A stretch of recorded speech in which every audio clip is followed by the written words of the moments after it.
Ignition সুইচের বিভিন্ন প্রান্ত সিলেক্ট করা।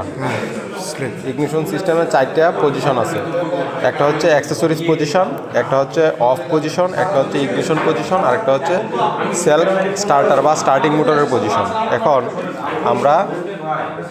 আমরা প্রথমে অ্যাক্সেসরিজ পজিশনে রেখে ব্যাটারি এবং অ্যাক্সেসরিজ এই দুইটা শনাক্ত করব। এখানে আমাদের প্রথমে যে দুইটা কানেকশন পাবে, এই দুইটার মধ্যে একটা ব্যাটারি হবে, একটা অ্যাক্সেসরিজ হবে। এই যে এই দুইটা কানেকশন পাচ্ছে, তার মানে আমাদের এই দুইটার মধ্যে একটা ব্যাটারি আর একটা অ্যাক্সেসরিজ। এখন আমরা অফ পজিশনে নিব। অফ পজিশনে ব্যাটারি মিস করবে, আর নতুন যেটা পাবে সেটা হচ্ছে ইগনিশন। এটার মধ্যে থেকে কোনো সংযোগ পাচ্ছে না, তাহলে আমরা এইটাকে চেঞ্জ করে দিব। এটা পাচ্ছে না, এটা পাচ্ছে, তার মানে এটা ব্যাটারি, এটা ইগনিশন। আর যেটা বাকি থাকবে এটা হচ্ছে স্টার্টার মোটরে। আমরা তাহলে একটা ব্যাটারিতে সংযোগ দিব। ব্যাটারি পেয়ে গেলাম, ব্যাটারি সংযোগ দিয়ে দেবো।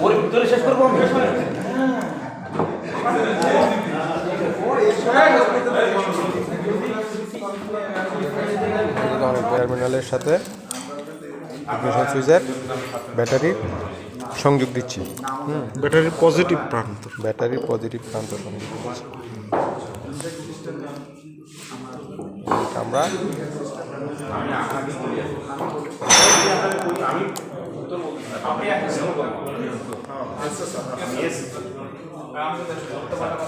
এটা হচ্ছে ব্যাটারি, এটা হচ্ছে অ্যাক্সেসরিজ, আর এটা হচ্ছে ইগনিশন। আমাদের দরকার স্টার্টার মোটর, এটা না? এটা কি সলিনয়েড সুইচের ভিতরে থাকে নাকি এর ভিতরে থাকে? আগে ট্রাই করে নিই। এই বাইরের সুইচ দেন তো একটু। Ignition switch.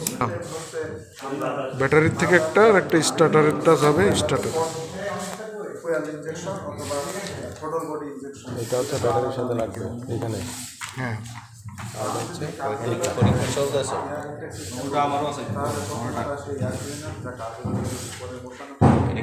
কিভাবে করতেছে?